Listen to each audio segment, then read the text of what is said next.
can I just check two things? Can I check, first of all, that you can see that? Yeah. And second of all, can I check, can you see my cursor moving? Yeah. You can. Cool. That's really good. That's really useful. Because you can't show cursor when you're presenting in Keynote. It's a weird thing. Anyway, okay. So, as I say, the idea was I was going to try to present these ideas. I'll try to do it as quickly as I possibly can, but as simply as I possibly can. Because, like all things, I think some of the ideas in here are totally, utterly simple. And half the time when I'm looking at them, it's kind of like in that Ian Banks novel where he talks about some of the most profound ideas being ridiculously simple, but at the same time, you think these are really complex and profound. And sometimes it depends on how drunk you are as to whether or not those two things are profound or complicated or whatever. So I've got a funny feeling. I don't know whether they're going to be too simple to state. So please interrupt. Please kick the tires on the ideas as well, because I think the way that we talk about time and space, particularly in online compared to proximate settings, is also quite important as well. So if there's any help you can give me with that, my words, my vocabulary, then that'd be great too. So going to start with time. How are you doing? How's things? Got an extra member there for a moment. Cool. Okay, so I'm going to present a whole bunch of sort of visual diagrams, kind of like this. They're kind of particle diagrams, if you like. Time is always going to go from left to right. I'm sorry, it's just, I'm right-handed, my apologies. And similarly, a student is represented in this kind of horizontal line. So these might be the things that a student does, okay? I'll explain them a little bit. But generally speaking, you're looking at 5 students here sort of going ahead in time. And if you like, that's, if you like, the theoretical studio, that all students behave really well, they do their stuff, and we maybe go through sort of meeting points, and then finally you get through to an assessment point. No studio is like this. I recognize it. Well, that's not quite true. I think some studios do teach by rote, very specialist studios. For example, dance studios might do this, for example, with certain forms or certain formations.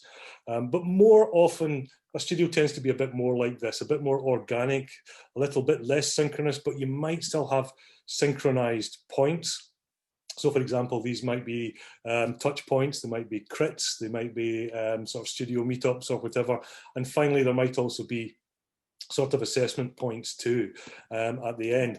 And this is a kind of, I suppose, a semi-synchronous studio. Again, I'm using the word semi-synchronous here. It might not be accurate. We can talk about that as well, because we've also got this type of studio, which I've come across as well. We've got a bit of this at the Open University. Sorry, by the way, Mark, just in case you don't know, the Open University, where both Nicole and I are from, we're a completely distanced institution. So we start from that premise that our students are already remote. So we do give our students a bit of leeway, for example, with interim assessments, for example, or when a student might meet up with a tutor. It's maybe a little bit more independent of when students are doing things, but we still want a certain amount of synchronicity to keep students roughly in time.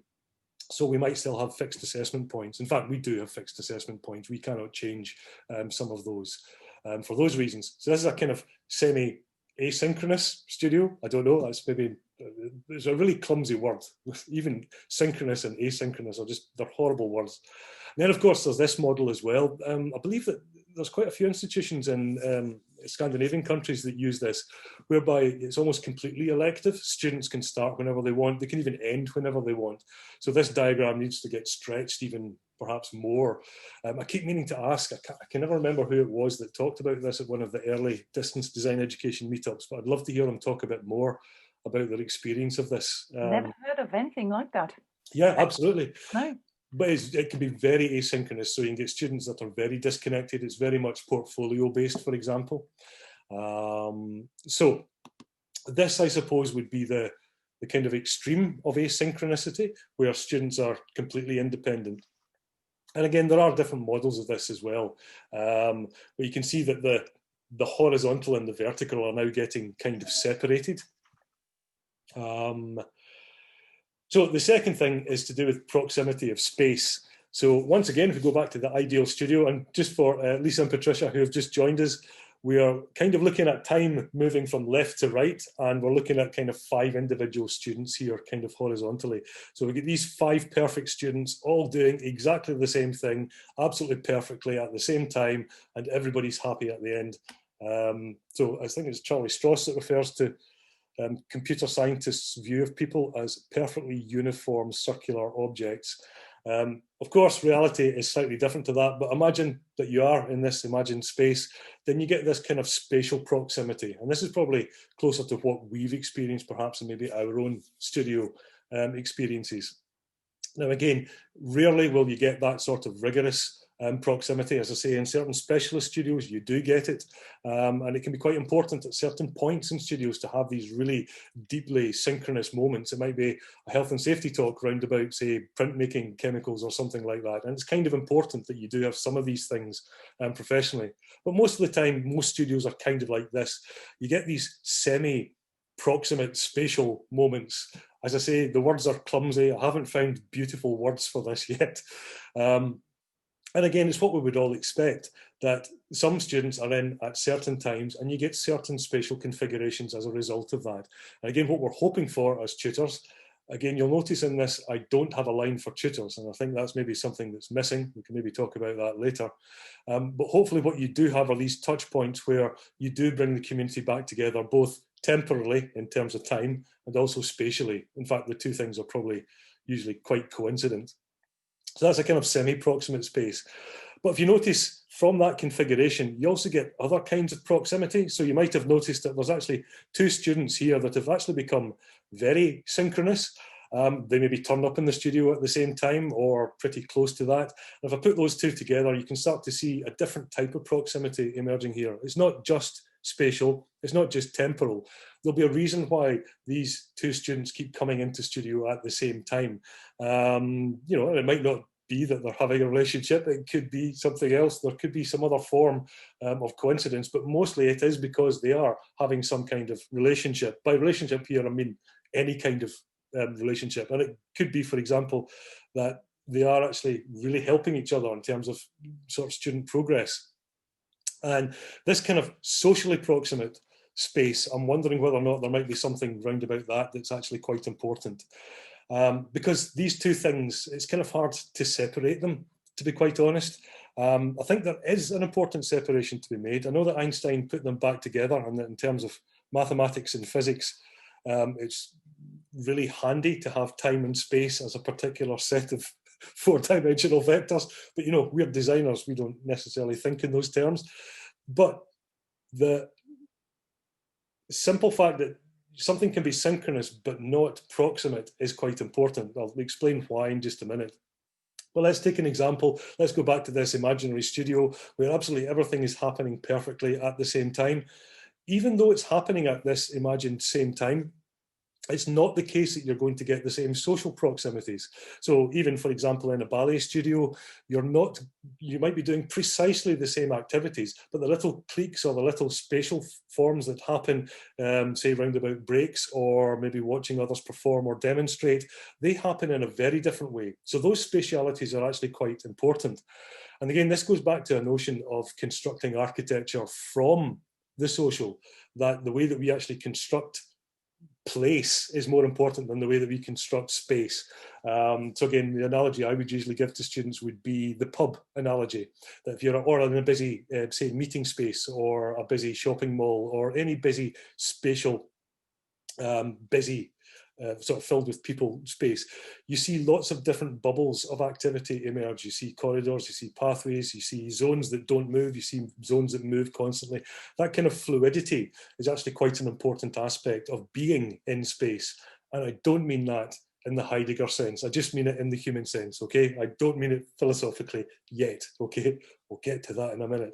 So guess, what we're starting to see here, or what I'm starting to suggest, is a bit of a separation of proximity from just a spatial and a temporal type of thing. It's not just about space, it's not just about time. You can have both of those two things, and maybe they're important. I would argue they are quite important, but there's another thing that matters as well, is you being there, okay? So I can't remember what this diagram was for. I'm hoping that these boxes will help. Yeah, so this is back to the Messier studio. Not everybody's absolutely perfectly sort of aligned with this. And this is where you start to see, if you like, different shapes of both time and spatial proximity. So you're not just seeing social groupings that overlap in space, you're seeing social groupings that overlap in time, okay?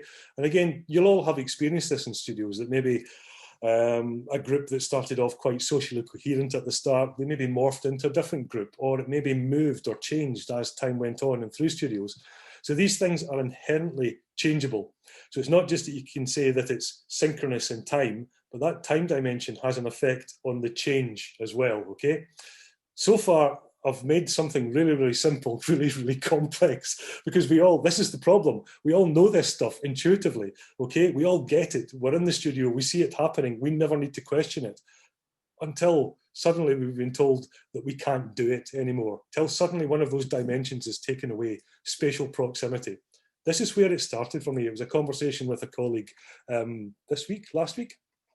We're talking about sort of time and space. So imagine this is your perfect lecture. All your students are in there, they listen to the lecture, everybody's happy, nobody dies, great, it's a winner. You have spatial proximity, you have temporal proximity, everything's great. But that's not quite what happens. One student maybe doesn't turn up, another student spends 90% of the lecture on their phone. So you've got to ask the question, well, where is everybody there? Where are the groupings? Where are the proximities? The proximities that rely on being there as well. And this is the comment that it came from. It was James Carrazzo's quote, and I'll quote him here, just make sure I get it absolutely right.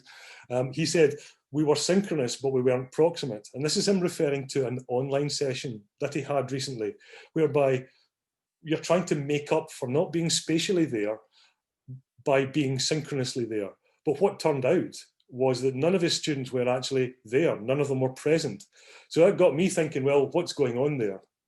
Now, again, in distance education, we talk about this a lot. We talk about presence and being, and presence is actually a bit more complicated than just, turning up and uttering things and saying things. But it got me thinking about that relationship.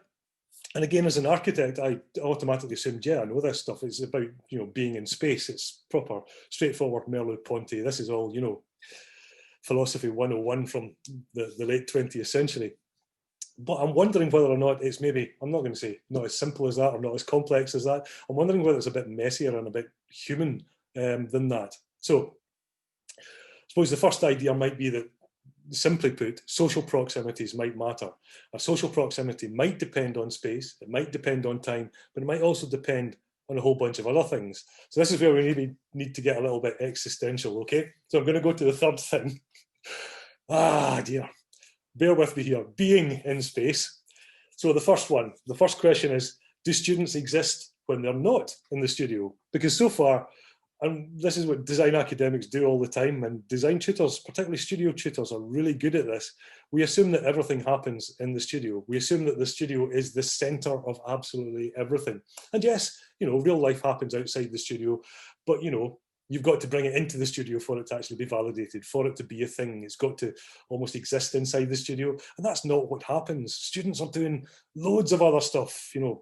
These circles only represent a tiny percentage of the other stuff that students do outside the studio. And some of this is actually really important to what happens inside the studio. Now, there's a few papers that have been published recently on this, particularly in terms of culture, on aesthetics, on materiality as well, interestingly enough, that show that these kind of groupings that happen outside the studio, they should actually be thought of as interior to the studio, because we bring our materialities from, 15, 16 years of experience at the Open University. It's probably 20, 30 years of experience. We bring all of these aesthetics, these materialities into studio, and that has an effect on what happens in studio. So bringing the outside, if you like, into the studio to almost create these kind of socially proximate, blended I can see this is going badly already. I'm so sorry. The words are failing me. I'm hoping, do the diagrams make sense at least? Oh, thank God for that, Nicole. Thank you. One person nodded. That's 25%. No, I love the diagrams, definitely. It's just they can represent so much. So it's the question is, yes, what do you have in your mind that is fitting onto the diagram? Exactly, that's what I was always worried about, because half the time I don't even know. So, yeah, I mean, just now what I hope that these little blank circles represent are activity that happens outside the studio that's been brought into the studio by this student then being in later on. Yes, bear with me, we'll see if it goes anywhere. Again, this is the thing. I think students bringing stuff from outside the studio into the studio, again, there's a couple of papers recently that have demonstrated that this already happens. You can't keep Twitter, Facebook, a whole bunch of other social media spaces outside of the studio. Never mind the cultural or the aesthetic or the material stuff we bring in. We already bring in these other spaces, and we already always have. Never mind the interstitial spaces. It's not just studio as a homogeneous space. You've got the spaces outside studio, or the pub outside the studio, whatever else. These other spaces kind of also inform. So you start to get these really complex overlappings. And I think that your point is absolutely well made there, Nicole. At this stage, yes, you could start to break these down and describe each individually as a function of space and time and social and aesthetics and maybe a bit of materiality. But again, we don't have to, because we've always kind of just done that in the studio, and we've just accepted it and expected it. I think for me, this is the difficulty, is that suddenly something has changed that has removed all of these crutches. And I'll kind of try to explain it in a second, sort of why that is, or just how that is so powerful. The second question, again, we don't tend to ask this because we are not taught to ask Bayesian sort of statistical questions. What underlies the question that you've just been asking about studio? So if we flip that question that I asked, and if we ask the question, do students not exist when they are in studio, then the answer to that is also a positive, because you do get students that maybe have degrees of presence in a studio, or who maybe are in studio but maybe don't contribute, or contribute in a completely different way.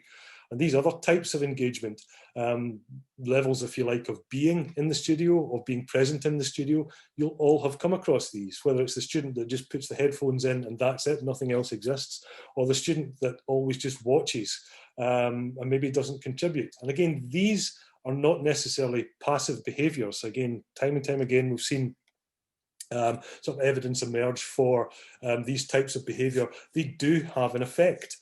So listening in, social comparison, social affirmation, all of these factors, they're really, really important in studio. But because they're kind of one way, we tend not to recognise them sometimes. Some studio tutors do. And again, I think we're getting more aware or better at understanding not just the positive practice that this type of thing of listening in. And again, I'll repeat the finding again, Nicole and I, our work in virtual studios, we find that this type of just being aware of what other students are doing is one of the single biggest sort of predictive factors in student success. Sorry, not predictive factors, correlations between student success. That ability just to look or just to observe and be in a studio, and not necessarily take part actively to push back, but to just be in, is one of the best, as I say, sort of correlations of student success. And as I say, I don't think this is just purely a one-way thing, the way that I've kind of drawn it here. I think there are lots of different types, lots of different bodies in studio that all contribute to these kind of sort of beings, if you like, in studio. The fact that one person maybe sort of influences quite a lot of different students, that doesn't mean that students doing nothing doesn't have an effect on those students doing things. I think they do. But I suppose the bottom line is different degrees can have different sort of presence effects. So you've got this kind of semi-proximate connection through presence, and this is already still just spatially located. What happens if you take away that space? And again, I think these do exist when you don't have these kind of proximate or the spatial connections as well. So you get lots of different degrees, and also it changes over time as well. We also mentioned this effect sort of previously. So different students can engage at different levels at different points in a studio as well. So I don't think it's as simple as just dividing it up into time, space, or I suppose even presence. But we have totally relied on space as that way to generate the proximity. And that's why we tend to pay it so much attention. So basically it's like this, if you like. We rely on these three things to happen. The fact is that we don't need to question space. It's already there until suddenly it's not. And then suddenly we're bereft, if you like, of a whole bunch of other things. And I think it goes back to this bottom phrase here. We use that proximity, that spatial and temporal proximity, to allow the right sorts of opportunities for these other kinds of quite complex proximities, whether it's social proximities, active proximities, passive listening proximities. And we've just done that. We've just done that without having to question it, without having to interrogate it. And as I say, it's only very recently, I think, that a lot of or more research has been coming out to actually observe these or less observed sort of things taking place in studio. I think this is one of the big things that we're really missing. I think this is where it goes back to James's quote. This is the thing that's been really ripped away. And it means that a whole bunch of opportunities have been missing. And the way that we have been responding to that is by over-emphasizing the time component, by really trying to create more synchronicity. And this is the thing, because, you know, as I say, that quote from James came about because he's spending so much synchronous time with students, and he's looking really tired. He's, you know, wondering whether or not he can actually keep it up in some ways. So we're talking through some of the strategies that might be employed to actually almost de-emphasize time and actually maybe emphasize being a bit more, because the fact that we've lost all of these kind of proximities means that we over-emphasize these kind of like synchronous proximities. And because these two things are so totally hard to separate, we forget that all of these other complexities are actually the important thing. It's not the actual proximity, it's not being in the same space, it's the stuff that comes as a result of being in the space that really, really genuinely matters. So whilst we might lament the loss, if you like, of spatial proximity, what you need to think about is, well, how am I going to regenerate or innervate or, I don't know, start from scratch these other things, these other values? And again, a lot of us have been saying this for a long time now, over the last few months, but it's far harder to actually put that into theoretical words because we don't talk about this stuff because it's already kind of assumed. And even in distance education, we make a lot of assumptions about this too, because we have a starting premise that either says you have space or you don't have space. And then we work everything out from there. Now we don't have the luxury of that. We've got to shift a whole bunch of stuff quickly. So it fails to recognize two things here. First of all, you can have the same space in different time. And again, we use this quite a lot at the Open University. We can ask students to look at, and again, we used to do this way back in the day, watch a television program at a particular time, or read a particular thing at your own time, and then come together to discuss that sort of thing at another time. Just because you don't have the spatial proximity doesn't mean that you can't have the conceptual proximity, the being thing, okay? So getting students to go through an experience and then use the synchronous part for that can be something that actually makes a lot more sense. And again, we talked about this, I think, early on in the kind of discussions. We presented it as chunking, we presented it as a whole bunch of other stuff, but I don't think we actually followed through to kind of explain, I suppose, how it actually matters or where it actually kind of comes from. And second of all, the other correlation is true, that we can be in exactly the same, oops, is that the, sorry, that should have been different place, same time. So this is basically all of us in different places. This is James's, we were all there, but we weren't proximate. And again, because synchronicity is so important, and because it's one of the last luxuries we have out of those three, space, time, and presence, we should be really taking absolute advantage of every synchronous opportunity to make sure that if you're not being in that synchronicity, because we don't have the spatial conjunction, then you're wasting your time. You will get into these kind of separations rather than actually bringing people together.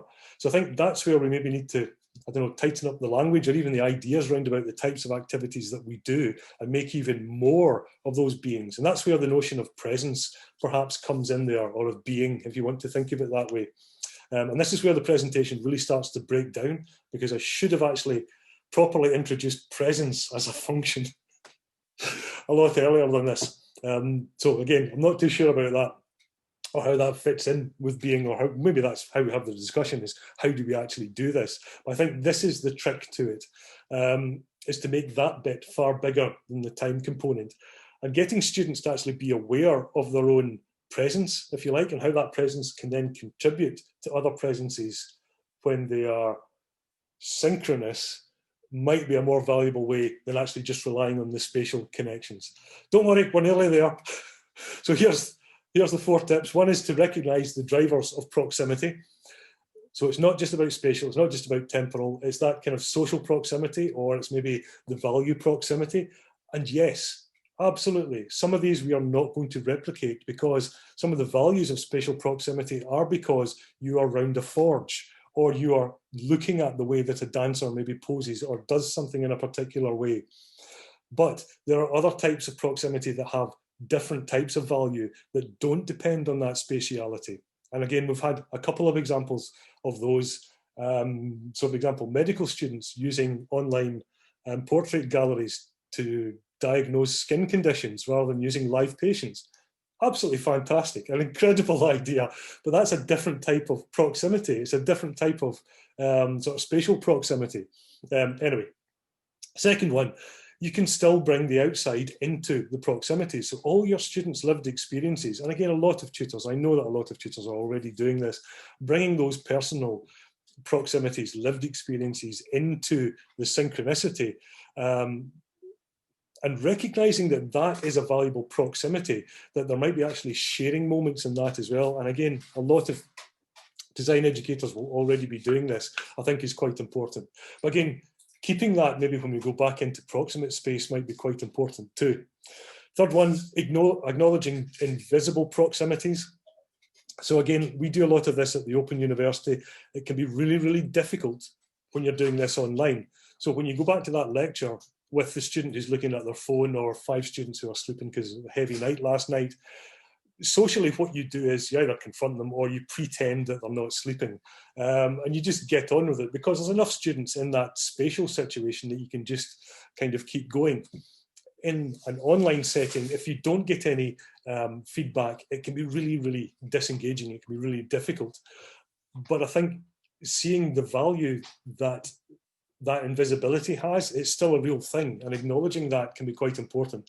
And as I say, we've got a lot of sort of tips, I suppose, of how we do that at the Open University, but we are still very much learning how we make these kind of invisible things visible. And I think that's quite an important one.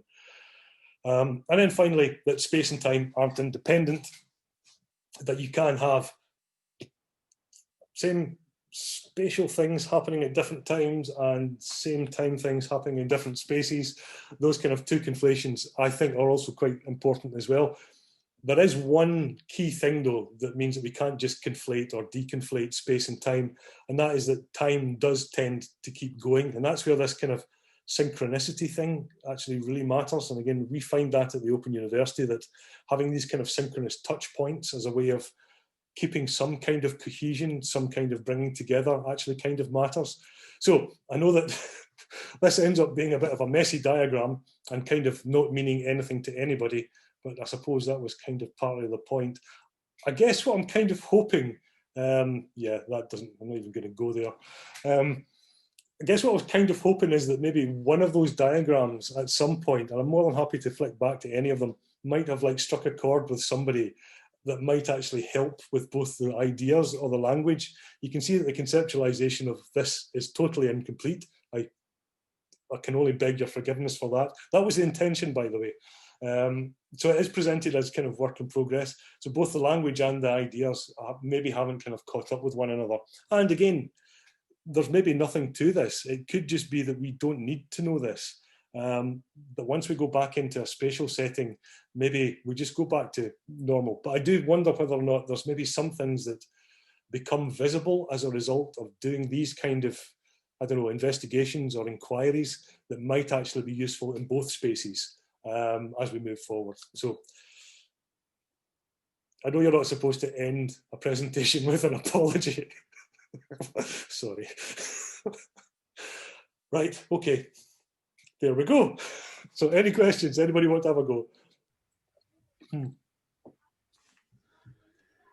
I think because we are, you know, in the very same context, I think I can relate to many of these things. Obviously, we've done work together, so yeah, that's true.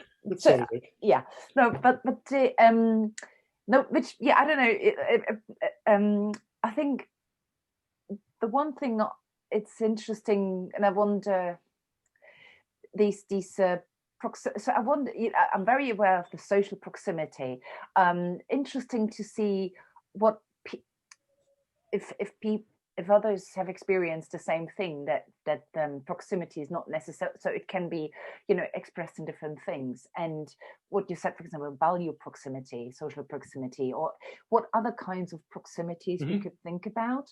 Yeah. I think it's really interesting. So and if they're helpful at all or not, in order to create some kind of studio, you know. And I think in the end, I mean, that's what you're asking: are there different kind of configurations of studio without, you know, having such a heavy reliance on actual space, but taking along those kind of affordances, or not affordances, no, yeah, whatever it is.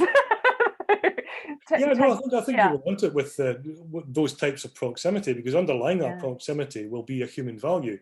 You know, there's a value to what you get out of it. Exactly. Yeah. I mean, the one we are very aware of, you know, the lurking, the watching, and what you get out, and but also the ones there are conversations about, you know, where people sometimes, but it doesn't come from. I think the proximity, interestingly enough, is also something that's not always in the same time, in a sense, you know. So exactly. So you might forget a certain proximity, or might come back to one, or reform it, or so. So it's quite interesting, just thinking in the OU context, you know, when students introduce themselves. I mean, for students in a physical studio, this will be reinforced and, you know, reformatted. They might, it's different, but for OU students, not. They introduce where they're from, and that's it. You know, they're kind of gone sometimes, and that's it, unless they come. So this so what kind of proximities matter at what point, in a sense? I find that really interesting. Wouldn't have any answer to it.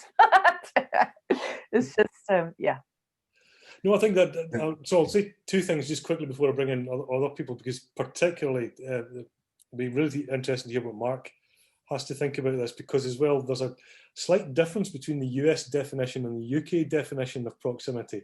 I know it's semantics, but the UK definition is very much about space. It's very much about nearness, about geometry, about physical proximity. The US definition is about nearness of category as much as anything else. It's about almost like synergies. And that's what got me thinking about the word proximity, because I use proximity to usually mean physical studio. So I'll use proximate studio as opposed to online studio. And I wonder whether or not, maybe it's language, but whatever word we use, if we continue to use proximity, I think your question is a really good one, Nick. And I think it'd be really interesting to hear what other types of proximity are valuable. Yeah, I mean, definitely over a while, I've come away from the physical proximity, in a sense, especially being so integrated into non-physical design education and studios, you know. So I do totally understand of this, the proximity of thought, proximity of value, as you say, or just being, you know, exposed to in whatever way. So it's, anyway, I'm stop. Oh, don't say that. I've written my whole PhD based on proximity meaning space. No, you didn't. Really? Okay, I've got to read it now. Sorry. Right. Anyone else? So, or any other ideas? Mark, go for it. Yes, sorry. Or Brendan. Sorry, Brendan. My apologies. It's fine. My apologies. Get it out there. I was just thinking, Nicole, as you were saying that, whether like when the penny drops, whether it's not an American saying, so I guess I'm trying it out. But when the penny drops, is that like a moment where you're very close? You know, like even though you're not necessarily together, in, you know, close in time or space. I thought a lot about. I mean, thank you for this and putting this up here. I don't really know how to answer to the dots or not, but I thought of turn taking very much. And I just thought about how turn taking between different people, what that creates. And I guess if we're using proximity, there's something about this turn taking chains possibly, and how those are incorporated into this when we're working with students, whether together in space or you know. That's an interesting one. Yeah, because that's almost, if you think of it, and that's one of the simplest sort of almost temporal proximities, you know, dialogue. Yeah, absolutely. Again, this is the problem. It's almost like these really, really, really simple things. And there's also something about the ability to turn take somehow is suggesting that you heard what happened before, and Yes. then you're sort of there for what, it depends how long that chain is, but you're able to continue some version of an alignment. And maybe it's these different types of alignments that I was thinking about, because there's also the ability to, I thought about these things like the ability to act together or the ability to align. Like, in a sense, why is this mattering? And there's something about that it seems like we're getting at here. But I also might just reflections on space, sort of this space in space, or, I thought of two things of the pace of activity and this sort of inefficiency, if you will, of being together, how beneficial that is. Again, one of these sort of implicit byproducts of doing things together in space. And something about the depth as well is really interesting. This sort of ability to see things close and far, and what that allows us to do. I don't know if I have a fancy way of talking about it, but there's something really interesting about the depth, I think, in the physical space that we're confronted with here. Where it's sort of like I have some form, depth behind me somehow, but I don't really have it in relation to your spaces, and I surely don't have it in relation to the screen. Yeah, that's those were some of the things that I thought about when hearing you talk about this. The one other part that I guess is a little bit different, and just thinking about the learning. I mean, I guess that's the sort of overall idea, or if people are somehow, aligned in these, but there's something about the learning and what I thought about with whether synchronous or not, whether, how that works in relation to individualization. Some of the models you really showed, or what you talked about from some Scandinavian places, is really showing some version of an individualization of sort of tutoring and supporting people at their own paces, and whatnot. Cool. There's a couple of in there that I'd like to come back to on Brendan. I wonder, did anybody else want to chip in before we do that? Hi. Hi, Lisa. Can you hear me okay? Can indeed, yes. Hi. How are you doing? Good. Good, how are you? I was kind of just thinking about my own practice. So I've been in the studio actually the last couple of months, but socially distant, as in 2 meters apart each student, and then masks, and for me mask and visor when I go around. But your talk kind of just made me realize how it didn't really matter whether we were on screen in the first lockdown and had to do everything virtual, or now in the classroom, like as in both kind of created a new sense of distance that that we can work with. Like as in, I have first years now, so they all kind of are very aware of that distance that is created between them through the physical distance that they have from each other, even though they're in the same room and can socialize technically. And then wearing the mask, where it's like you have a shield in front of you, and that's how they behave as well. And I find that it makes quite a difference in the way the students communicate with me during class, as in it takes extra effort from my side to encourage them to at least nod or something to respond. But it was the same on the screen, actually. Like it was always certain students that would just turn their video off even though you asked them to leave it on.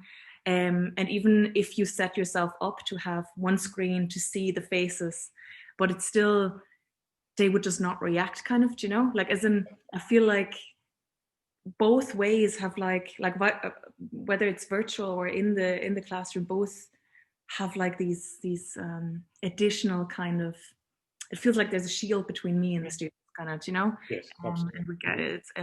Yeah, kind of breaking this barrier, I suppose. I don't know. That was just my 2 cents. That's interesting. And certainly, I can completely recognise your experience from the OU perspective as well. It can be incredibly difficult to engage in an online space, and even what we're doing just now. You know, I'm looking at a tiny version of you, not the camera. You know, there's a whole bunch of spatial like weirdness that goes on. It's not just breaking the fourth wall in Zoom. Yeah. It is a different thing. It's interesting that you say that about the mask, though, and that you know that these are all different spatialities. Again, it's perhaps not surprising if it's that kind of intersection between these three things. That's a shame in some ways, that what you hope to kind of make up for, you might actually be. Do you think that is there a possibility that it maybe unintentionally does more harm by pretending to be in studio and everything's kind of okay, but it's not? Or have you had to overcompensate in particular ways, or?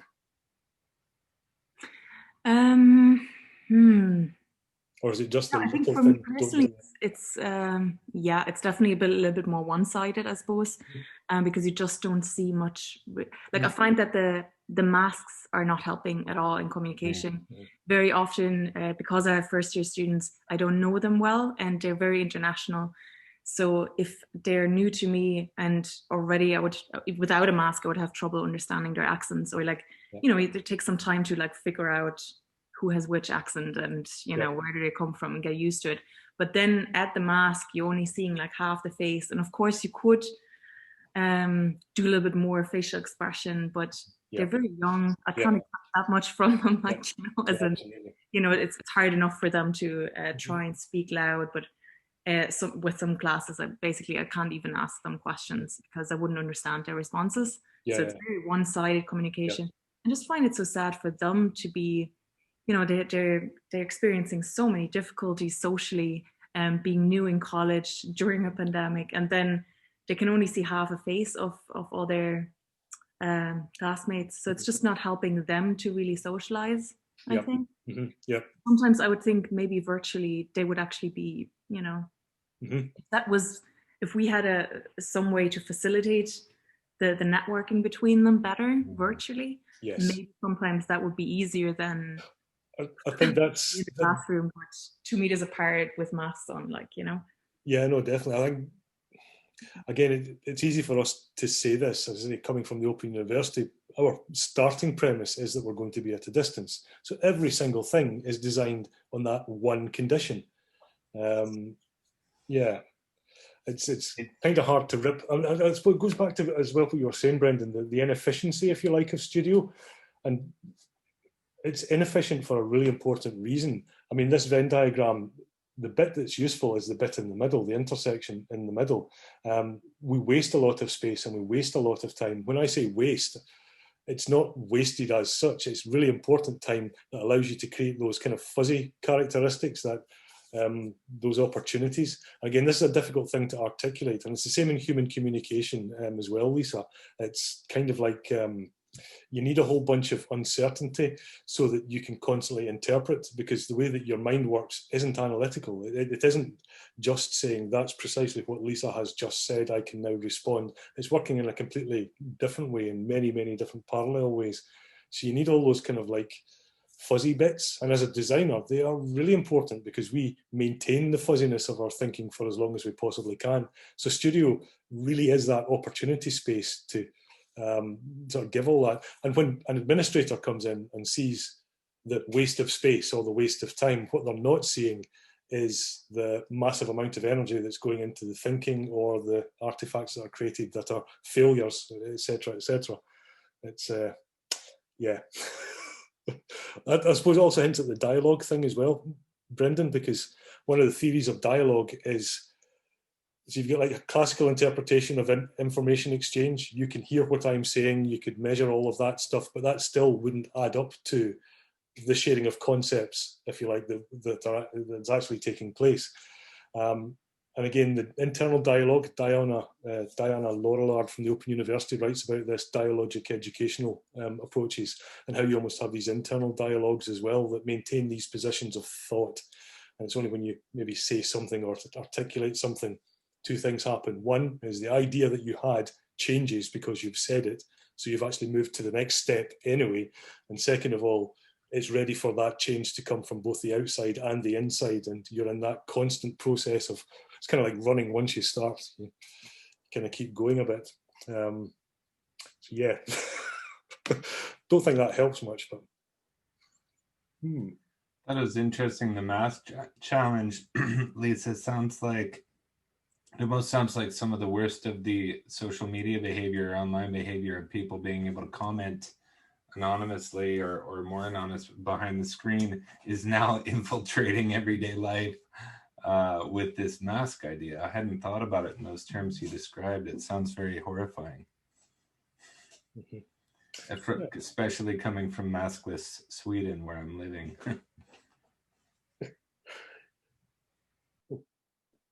Okay. I find it also very interesting what you've said. So what I've just made note in the chat, what I was thinking while we were talking about both the turn taking, but also the face and the importance of face, and why we always think that synchronicity is the thing we need to go for, in a sense, as a replacement, because it's the reliance on the actual face and reading, you know, what's behind what the message is really all about.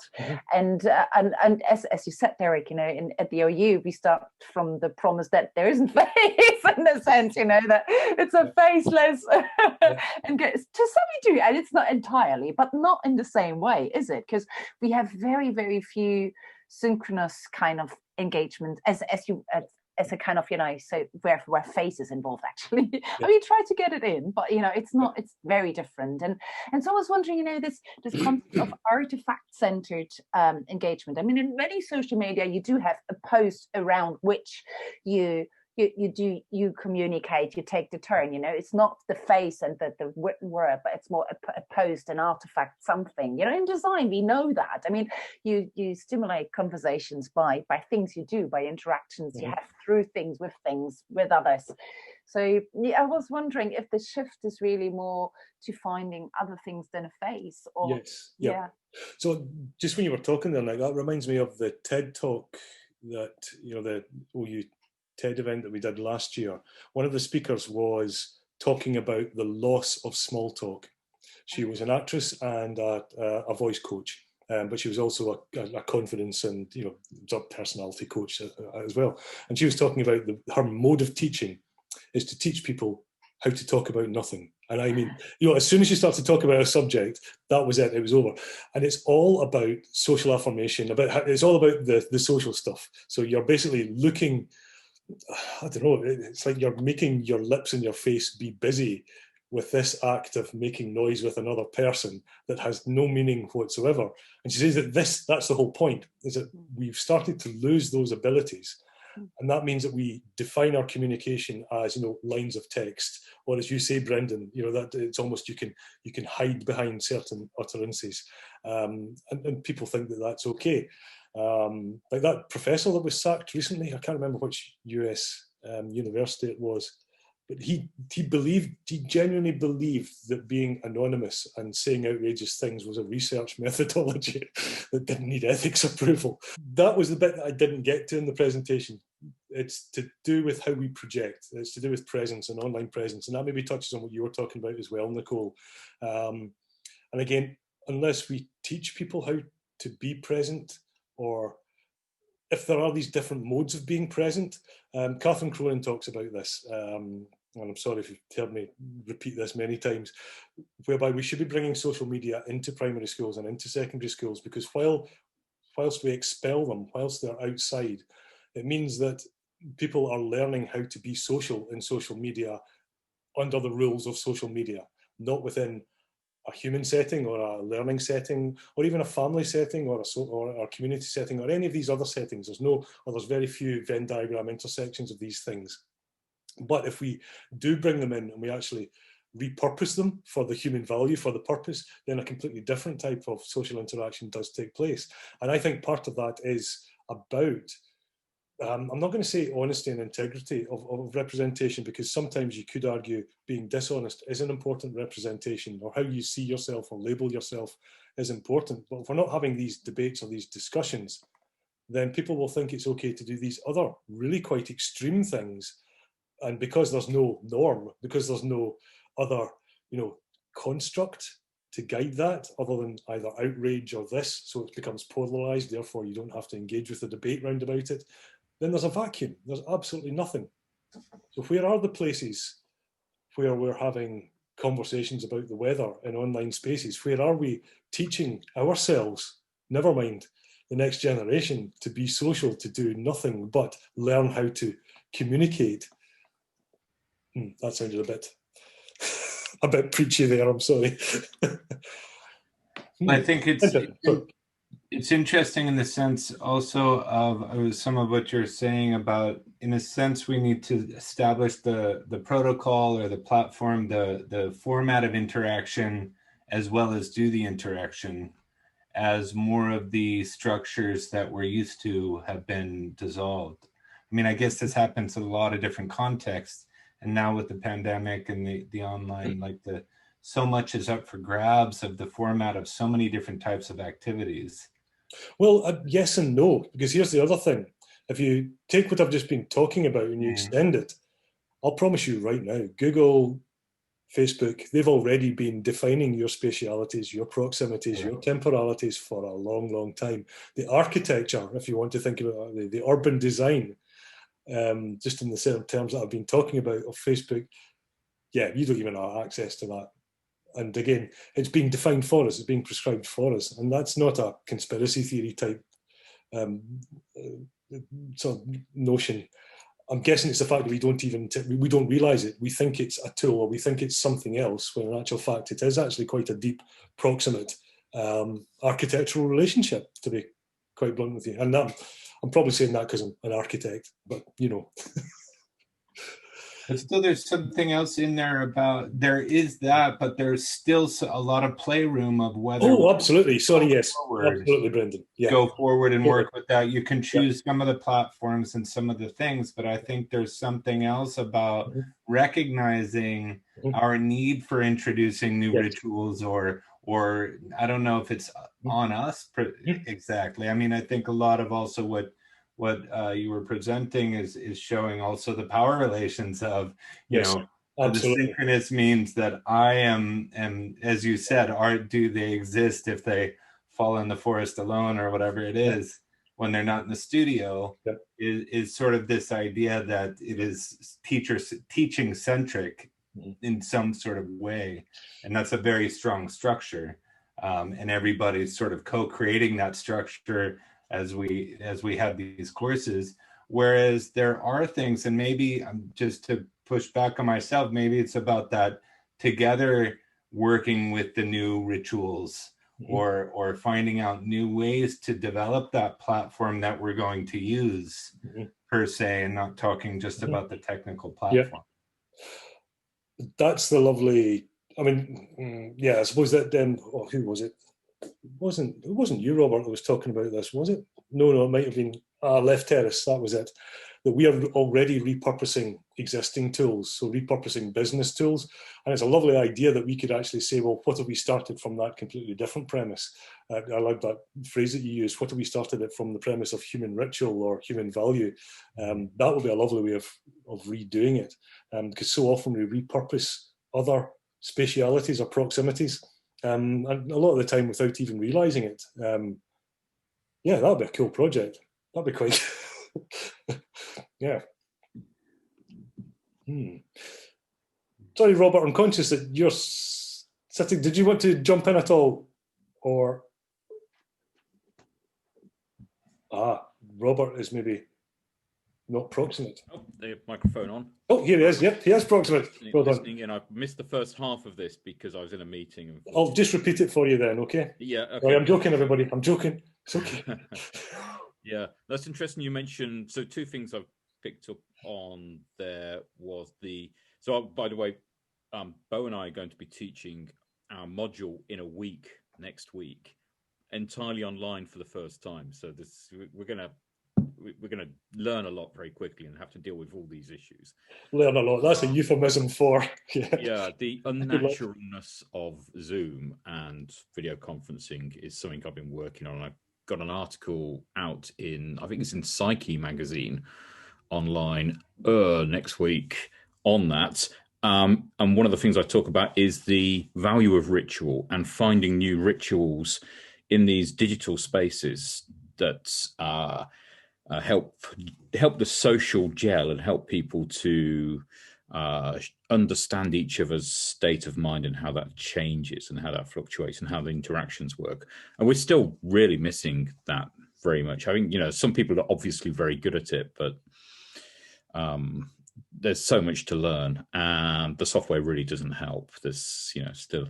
I was wondering, actually, I've just noticed, now I can't remember what the platform's called, but for the first, I've been tracking this for a while, which is Social VR. And I've just noticed that there seems to be, all of a sudden, social VR apps being used for conferences and now teaching for the first time that actually seem to be realistic and work, and you can do stuff in. And you can do things, if you're doing digital-based designing, you can do things like having screens, sets of screens in your social VR and display things on those screens. And I guess we'll be able to do things with diagramming, modeling in that way. So that's going to be really interesting. And that opens up lots of new potential for designing spaces and learning about what works in new ways. I wasn't expecting much from social VR, but all of a sudden it seems to be actually happening. So, yeah. Is that a single platform or? Oh, I've forgotten what it was called now. Let me have a look. I was really amazed at how good this looks. I haven't tried it out myself. It's on. So, this is the stuff that, because my first academic conference was back in 2010 at Relive, which was basically Second Life, Education and Second Life conference, and a whole bunch of other spaces. There's a few people been talking about that, about going back kind of 10 years to restart some of this. And did they not create a model of the famous garage in America overnight and rehost Trump's? Yeah, I think so. I'm sorry, I'm just trying to find what this is called, but I just forgot to note it down. So I noticed that there was a philosophy meeting in there, and people seem to be getting on quite well with it, which is really surprising. No, sorry, I'll find it and post it on the Twitter. Yeah, no, that'd be good. I'll share it with everybody once we. Yeah, but I think it will be the first of many platforms, and I think. Yeah, I mean, one of the things I do remember from that conference 10 years ago, there was a massive shift towards understanding how it is that people. It goes back to the human value thing, the rituals. If you just do the other stuff, just make people look as if they're waving at each other, you're not simulating waving at people. Yeah. And similarly, a whole bunch of other stuff. It's the underlying conception that matters so much more than any of this stuff. And that's the harder thing to get to. And that's why I think when we take away the space and we overcompensate with time, you're missing. It's hard work to do, but you're missing having to go back to start and say, well, what was the actual underlying value of this, and how do you not reconstruct it, but how do you allow it to maybe emerge in a different way, in a different type of space? And that's kind of what you're hinting at as well, Brendan, with that notion of what if we were to design with that from the premise, the starting premise, and that's what you kind of have to do in some ways. Yeah. One of the things we've included in our advice for students for the whole university is the value of small talk and back channels.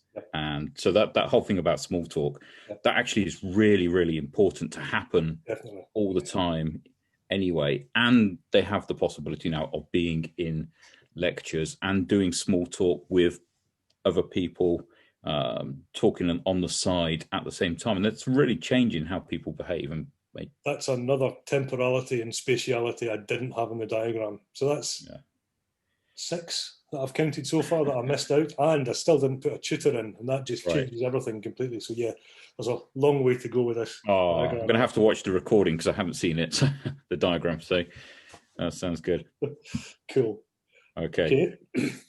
Well, I'm conscious of the fact that we're at the top of the hour, so unless anybody wanted to add anything else, any last?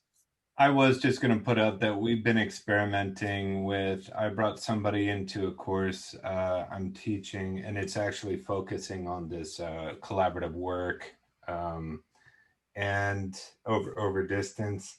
And so we're doing these things. This guy runs these fire up sessions where he leads like 30-minute sessions where you're, you start off, everybody's standing up and you're dancing, following each other, doing a lot of mirroring, and then you'll break in a breakout room and say something, positive about something. And, it's really stimulating. And then after running those a couple times, then our students, then each team has to run a 15-minute one of these. And cool. I think, Brendan, you desperately need to speak to Robert on that, because I know that Robert did those proximately with his design thinking session and was wondering how he was going to do them virtually. That sounds really cool, actually, Brendan. Yeah, I think about that at the weekend.